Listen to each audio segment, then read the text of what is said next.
Hi everyone, welcome back to another video from Crazy Gamer. In this video, we will be learning how to change the language setting on Epic 7.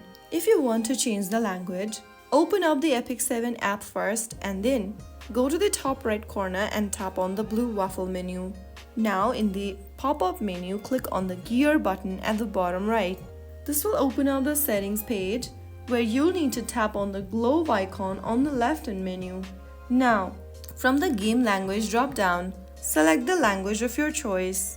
Click on the confirm button and this will restart your game with the chosen language. And that is how you will be able to change your language setting in Epic 7. The language change will affect in-game text and the dialogues. And that is it. If you found the video helpful, don't forget to like, share and subscribe to the channel for more tutorials.